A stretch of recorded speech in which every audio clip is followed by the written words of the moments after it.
If I told you that there is a law passed by the Legislative Yuan after 3 readings and even promulgated by the president, but the premier says, "I won't sign it, so this law is invalid," wouldn't you think that's ridiculous?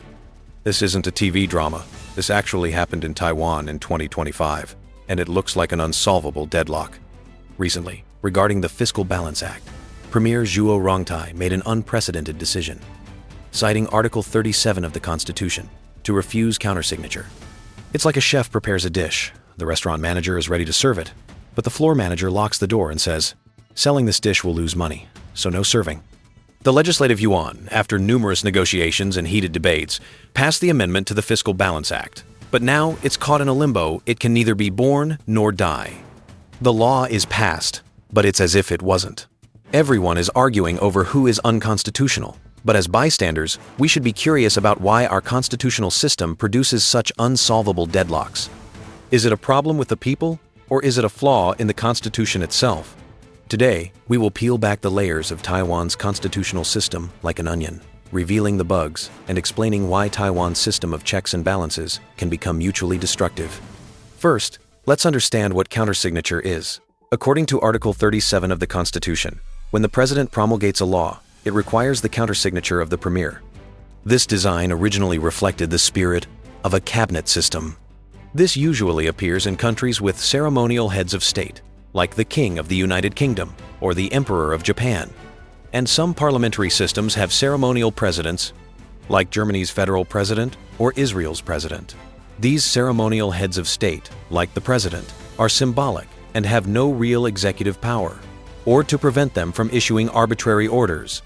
A real prime minister, the premier, signs to take responsibility. In other words, countersignature was originally a tool for the premier to check the president. It was an important weapon for the premier against the president. But this time it's different. This time, the premier turned the countersignature power into a weapon against the Legislative Yuan. His logic: this law is unworkable and will ruin national finances. If I sign it, I'm harming the country, so I refuse to sign. This has caused huge controversy in constitutional circles. Supporters call it constitutional duty of loyalty, while opponents call it executive arrogance, effectively confiscating legislative power. The most striking example is President Lai Ching-te. Regardless of who is right or wrong, this move effectively crashed Taiwan's constitutional game rules. But why does the premier dare to go head-to-head with the Legislative Yuan? Suddenly, he becomes the most politically powerful person in Taiwan. Bills passed by the Legislative Yuan can be vetoed by him, and bills to be promulgated by the president can remain unsigned. This traces back to the 4th Constitutional Amendment in 1997, a key turning point in Taiwan's constitutional history.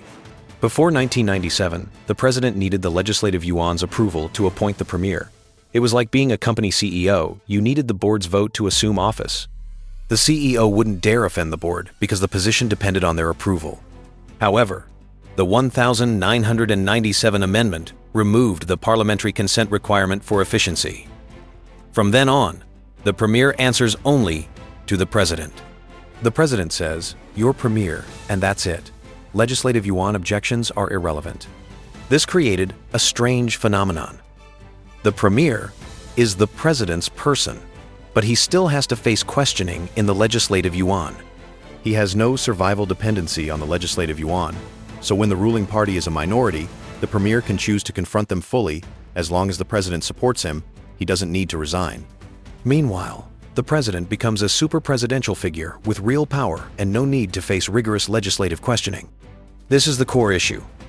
We severed the premier's accountability to the legislature, but didn't establish new rules. The premier only needs to please the president, who controls appointments. As long as the president is happy, the premier's position is secure. Some might argue the legislature can propose a vote of no confidence, and if passed, the premier steps down. Isn't that a check? But think about it. The Legislative Yuan needs over 1/3 support to propose a no-confidence motion against the premier. 72 hours after proposal, a recorded vote must be held within 48 hours. More than half must agree to remove the premier. After that, the premier can request the president to dissolve the legislature for a new election. So, even if the Legislative Yuan works hard to remove the premier, they might risk their own positions. If the president and premier are bold enough, the same person can be reappointed after elections. At this point, do you really feel there's a mutual check between the president, the premier, and the Legislative Yuan? If you think Taiwan is chaotic, let's see how other mature democracies handle clashes between executive and legislative. In the United States, a typical presidential system, Americans value mathematics. If the president dislikes a law passed by Congress, he has the veto power to return it, but Congress can override it. If 2/3 of both houses say, "This must pass," then the president must comply. Clear rules. You have a shield, I have a spear. The winner is determined by numbers. In Taiwan, our override threshold is only half, easily blocked by the opposition. And if the premier refuses to countersign, it becomes an unsolvable deadlock. Next is the parliamentary system. Like the UK, the prime minister is the leader of the majority party. If a bill fails, or Congress passes a bill strongly opposed by the prime minister, it usually means you can't govern. Traditionally, the prime minister resigns or dissolves parliament for new elections, letting the people decide.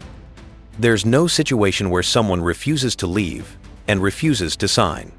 The semi-presidential system of France is most similar to Taiwan, but the French constitution obliges the president to promulgate laws. Even if he dislikes the law, he must promulgate it once passed.